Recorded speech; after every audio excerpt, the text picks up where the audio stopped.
Get on the bus! Have you ever seen the bumper sticker that says, "He who dies with the most toys wins"? That's funny, but is it true?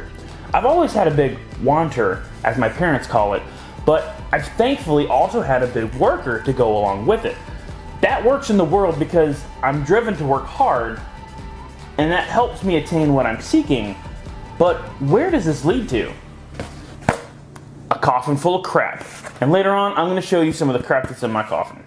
Jesus tells us in a parable in Luke 12, verses 16 through 26, to help illustrate this point. So, and he spoke a parable unto them, saying, The ground of a certain rich man brought forth plentifully. And he thought within himself, saying, What shall I do, because I have no room for where to bestow my fruits? And he said, This will I do, I will pull down my barns and build greater, and there will I bestow all my fruits and all my goods. And I will say to my soul, Soul, thou hast much goods laid up for many years. Take thine ease, eat, drink, and be merry. But God said unto him, Thou fool, this night thy soul shall be required of thee. Then whose shall those things be, which thou hast provided? So is he that layeth up treasure for himself, and is not rich toward God.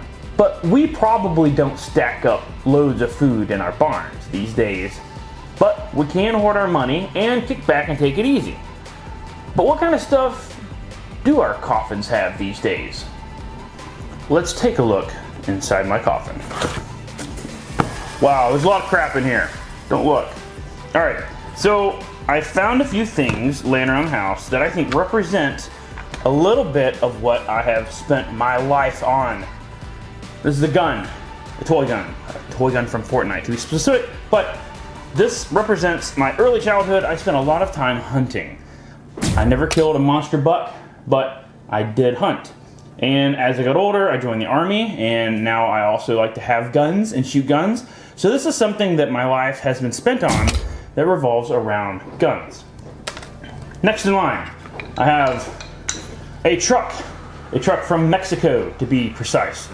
This came back from my mom. She went on a trip to Mexico and brought it back.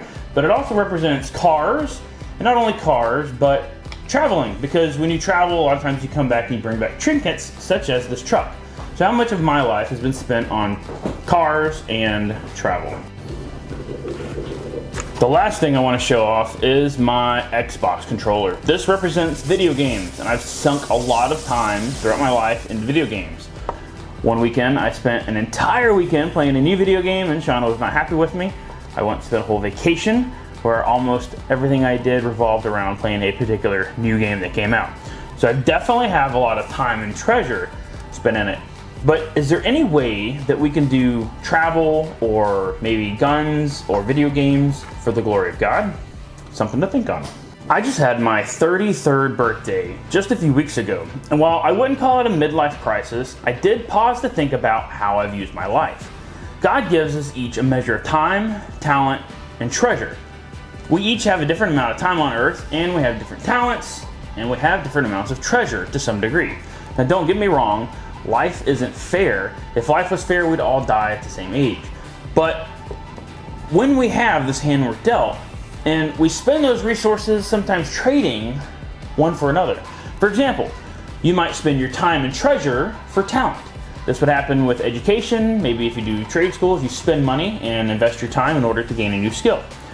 And then as you get older, you'll get a job, and then you'll spend your time and talent, those skills that you learned along with your time, in order to make treasure, to make some money. Like when we get a job, we log our hours, put our talents to work, and get paid. But what about time? Can we spend our treasure and our talent in order to get more time? There's a saying that says, a young man will trade all of his time for a little more treasure, while an old man would give all his treasure for a little more time. Our verse for this week is Matthew 6, 19 through 21. It says, Lay not up for yourselves treasure upon earth, where moth and rust doth corrupt, and where thieves break through and steal. But lay up for yourselves treasures in heaven, where neither moth nor rust doth corrupt, and where thieves do not break through nor steal. For where your treasure is, there will your heart be also. Did you catch that? Our heart follows our treasure. I think this may be a clue as to why gift giving is a cultural tradition across almost every culture and every day throughout history. Looking back in the past week or month, where has your heart been? Where has your time and your treasure been spent? Because that's the path that you follow back. You look at where you spent your money, where you spent your time, and then you follow that back, and that's going to show you where your heart is. Looking forward this week, what is one specific way that you can make an eternal investment this week?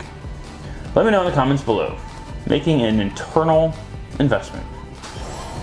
Beep, beep. Get on the bus! Get off the bus! Get off the bus! Get off the bus! So earlier I asked, can I use guns or cars or video games for God's glory? The answer is yes. Now, we are called to die to ourselves in order to follow Jesus, but we can use our talents and our time doing the things we love in order to further God's kingdom. For example, I went to a church that did a car show for God's glory. They did it at the church, and they did it as an outreach program, and they invited everyone to bring their cars in, had a car show, and they gave away prizes. It was a lot of fun, and it was done for God's glory. Guns.